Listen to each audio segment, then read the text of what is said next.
Litre के चक्कर लगा के तेल मिलल लगा। मोदी जी कहा थे कि एथेनॉल मिला 20%, शुद्ध पेट्रोल तो बाप के यहाँ से है। आज विरोध हो रहा है एथेनॉल के। सोचिए, एक तरफ सरकार कह रही है कि देश को पेट्रोल के लिए दूसरे देशों पर कम निर्भर बनाना है, एथेनॉल ब्लेंडिंग बढ़ानी है और भारत को आत्मनिर्भर बनाना है, लेकिन दूसरी तरफ इसी एथेनॉल वाले पेट्रोल को लेकर जनता के बीच लगातार सवाल उठ रहे हैं। और अब इस पूरे विवाद में बीजेपी सांसद जनार्दन मिश्रा की एक लाइन ने ऐसा तड़का लगा दिया कि सियासत गर्मा गई है। सवाल यह है कि आखिर बीजेपी सांसद ने ऐसा क्या कह दिया कि उनका बयान सोशल मीडिया से लेकर राजनीतिक गलियारों तक चर्चा में आ गया। दरअसल जनार्दन मिश्रा ने एथेनॉल मिले पेट्रोल यानी E20 का विरोध करने वालों से सवाल करते हुए कह दिया, शुद्ध पेट्रोल तुम्हारे बाप के यहाँ से आएगा क्या। अब जाहिर है ये बयान में इस्तेमाल किए गए शब्दों को लेकर विवाद होना ही था। कांग्रेस ने इसे सत्ता के अहंकार से जोड़ दिया। वहीं दूसरी तरफ E20 का विरोध करने वाले लोग भी इस बयान को लेकर सवाल उठा रहे हैं। लेकिन पूरा मामला सिर्फ एक बयान का नहीं है, इसके पीछे पेट्रोल, एथेनॉल, गाड़ियों की माइलेज, किसानों की कमाई और देश की पेट्रोलियम जरूरतों से जुड़ी एक बड़ी बहस चल रही है। तो आखिर पूरा विवाद है क्या? E20 पेट्रोल को लेकर लोग परेशान क्यों हैं और बीजेपी सांसद जनार्दन मिश्रा ने ऐसा बयान क्यों दिया? चलिए पूरा मामला समझते हैं। नमस्कार, मेरा नाम है साक्षी यादव और आप देख रहे हैं तरुण मित्र। दरअसल भारतीय जनता पार्टी के सांसद जनार्दन मिश्रा रीवा एयरपोर्ट पर भोपाल रीवा और कोलकाता रीवा फ्लाइट के लिए आयोजित कार्यक्रम में भाषण दे रहे थे। इसी दौरान उन्होंने केंद्र सरकार की एथेनॉल ब्लेंडिंग पॉलिसी का बचाव किया। मिश्रा ने कहा कि भारत अपनी जरूरतों का सिर्फ करीब 20% तेल खुद पैदा करता है, जबकि करीब 80% तेल विदेशों से आता है। यानी हमारी पेट्रोलियम जरूरत का बड़ा हिस्सा दूसरे देशों से आने वाले कच्चे तेल पर निर्भर है। इसी बात को समझाते हुए उन्होंने दुनिया में चल रहे तनाव और तेल की सप्लाई से जुड़ी परेशानियों का जिक्र भी किया। उनका कहना था कि जब भारत को विदेशों से तेल मंगाना पड़ता है और अंतर्राष्ट्रीय हालात की वजह से तेल की सप्लाई प्रभावित होती है, तो ऐसे में देश को अपने विकल्प मजबूत करने होंगे और यहीं से ये बात पहुंचती है एथेनॉल पर। सरकार E20 यानी पेट्रोल में 20% तक एथेनॉल मिलाने की नीति को बढ़ावा दे रही है और सरकार का कहना है कि इससे पेट्रोल के लिए बाहर से आने वाले कच्चे तेल पर निर्भरता कम हो सकती है। साथ ही एथेनॉल बनाने से किसानों और कृषि क्षेत्र के लिए कमाई का एक नया बाजार भी तैयार हो सकता है। लेकिन E20 को लेकर सवाल भी लगातार उठते रहे हैं। कुछ वाहन मालिकों और विपक्षी नेताओं का आरोप है कि एथेनॉल से ज्यादा मात्रा वाले पेट्रोल से खासकर पुरानी गाड़ियों की माइलेज पर असर पड़ सकता है। कुछ लोग इंजन और गाड़ी के लंबे समय तक सही चलने को लेकर भी चिंता जता रहे हैं। इसी विरोध को लेकर जनार्दन मिश्रा ने तीखा हमला बोला। उन्होंने कहा कि जब प्रधानमंत्री नरेंद्र मोदी एथेनॉल मिलाने की बात करते हैं तो विरोध शुरू हो जाता है और कहा जाता है कि एथेनॉल नहीं चाहिए, सिर्फ शुद्ध पेट्रोल चाहिए। और इसी दौरान उन्होंने विवादित लाइन कही, शुद्ध पेट्रोल क्या तुम्हारे बाप के यहाँ से आएगा। इसके बाद उन्होंने कहा कि जब देश में शुद्ध पेट्रोल का उत्पादन ही पर्याप्त नहीं है और बड़ी मात्रा में तेल विदेशों से आता है, तो आखिर शुद्ध पेट्रोल आएगा कहां से। यानी मिश्रा का पूरा तर्क यही था कि अगर देश को पेट्रोल के लिए विदेशों पर निर्भरता कम करनी है तो एथेनॉल जैसे ऑप्शन को बढ़ावा देना पड़ेगा।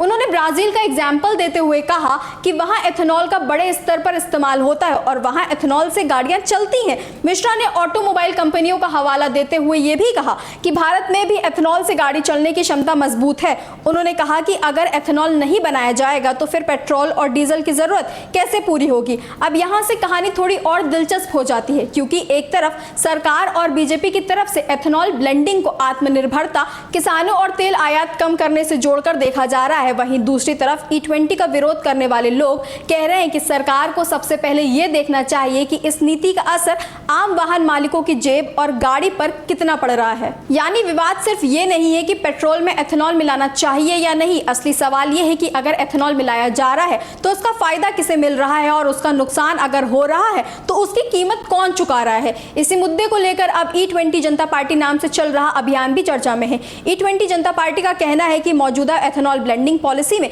कई कमियां हैं और सरकार को इन कमियों को दूर करना चाहिए। इस अभियान से जुड़े लोगों ने दावा किया कि अगर एथेनॉल नीति में सुधार किए जाएं तो इसका सही तरीके से इस्तेमाल किया जाए तो पेट्रोल की कीमत को 80 से 90 रुपए प्रति लीटर तक लाया जा सकता है। साथ ही उनका कहना है कि अगर नीति बेहतर तरीके से बनाई जाए तो इसका फायदा किसानों को भी ज्यादा मिल सकता है। यानी E20 जनता पार्टी का दावा है कि उनका विरोध एथेनॉल के खिलाफ नहीं बल्कि मौजूदा नीति की कमियों के खिलाफ है। इस अभियान की तुलना कुछ लोग कॉकरोच जनता पार्टी यानी CJP के आंदोलन से भी कर रहे हैं, जिसने पेपर लीक और शिक्षा व्यवस्था से जुड़े मुद्दों को लेकर संसद तक पैदल मार्च किया था और उनके इस आंदोलन में शिक्षा मंत्री धर्मेंद्र प्रधान का इस्तीफा भी शामिल था। E20 जनता पार्टी का ये अभियान अब सोशल मीडिया पर भी दिखाई दे रहा है और इसके समर्थक लगातार अपनी आवाज उठाने की कोशिश कर रहे हैं। वहीं दूसरी तरफ विपक्ष भी इस मुद्दे को लेकर सरकार पर हमला बोल रहा है। कांग्रेस नेता राहुल गांधी और आम आदमी पार्टी के नेता अरविंद केजरीवाल समेत कई विपक्षी नेताओं और ट्रांसपोर्ट संगठनों की तरफ से E20 नीति को लेकर बड़ा सवाल उठाए जा रहे हैं। आरोप लगाया गया कि एथेनॉल मिश्रित पेट्रोल की वजह से कुछ पुरानी गाड़ियों में माइलेज कम हो सकती है और आम लोगों पर अतिरिक्त आर्थिक बोझ पड़ सकता है। हालांकि इस पूरे विवाद में एक बात समझना भी जरूरी है, E20 को लेकर हर गाड़ी पर एक जैसा असर होने की बात नहीं कही जा सकती। गाड़ी का मॉडल, इंजन की तकनीक और वाहन की उम्र जैसी चीजें भी मायने रखती हैं। लेकिन यही वजह है कि E20 को लेकर बहस अब सिर्फ पेट्रोल पंप तक सीमित नहीं रह गई है। ये बहस अब संसद, सोशल मीडिया, राजनीतिक मंचों और आम लोगों की बातचीत तक पहुंच चुकी है। और इसी बीच जनार्दन मिश्रा का ये बयान इस पूरे विवाद को और हवा दे रहा है। कांग्रेस के प्रदेश अध्यक्ष जीतू पटवारी ने बीजेपी सांसद के बयान पर हमला बोला। उन्होंने सोशल मीडिया प्लेटफॉर्म X पर पोस्ट करते हुए इसे सत्ता की ठसक और अहंकार बताया। यानी विपक्ष को अब इस मुद्दे पर सरकार को घेरने का एक और मौका मिल गया है। लेकिन जनार्दन मिश्रा सिर्फ एथेनॉल पर ही नहीं रुके, उन्होंने भारत की अर्थव्यवस्था और महंगाई को लेकर भी बड़ा दावा किया। बीजेपी सांसद ने कहा कि दुनिया में महंगाई के बावजूद भारत में महंगाई कम है और देश में रोजगार के अवसर भी बढ़ रहे हैं। उन्होंने भारत के दूसरे देशों को हथियार और सैन्य सामान बेचने का उदाहरण देते हुए कहा कि पहले भारत करीब 600 करोड़ रुपए के बम निर्यात यानी विदेश भेजकर बेचता था, जबकि अब देश करीब 38,000 करोड़ रुपए के रक्षा उपकरण निर्यात कर रहा है। उन्होंने 2014 के भारत और 2026 के भारत की तुलना करते हुए कहा कि देश में बड़ा बदलाव आया है। मिश्रा ने लोगों से अपील की कि अगर उन्हें ये विकास दिखाई देता है तो देश को तोड़ने की कोशिश करने वालों को जवाब देना चाहिए। फिलहाल इतना साफ है कि एथेनॉल को लेकर बहस अभी खत्म होने वाली नहीं है। एक तरफ सरकार इसे आत्मनिर्भर भारत की दिशा में जरूरी कदम बता रही है, तो दूसरी तरफ विपक्ष और E20 का विरोध करने वाले संगठन इसके असर और नीति की खामियों पर सवाल उठा रहे हैं। अब देखना यह होगा कि आने वाले दिनों में E20 को लेकर यह बहस सिर्फ राजनीतिक बयानबाजी तक रहती है या फिर सरकार इस नीति में बदलाव और सुधार को लेकर कोई बड़ा कदम उठाती है। क्योंकि मामला सिर्फ पेट्रोल का नहीं है, मामला अब आम आदमी की गाड़ी, उसकी जेब, किसानों की कमाई और देश की ऊर्जा जरूरतों चारों से जुड़ा हुआ है। इस बारे में आपकी क्या राय है, हमें कमेंट सेक्शन में जरूर बताएं। ऐसी और अपडेट्स के लिए देखते रहिए तरुण मित्र। धन्यवाद।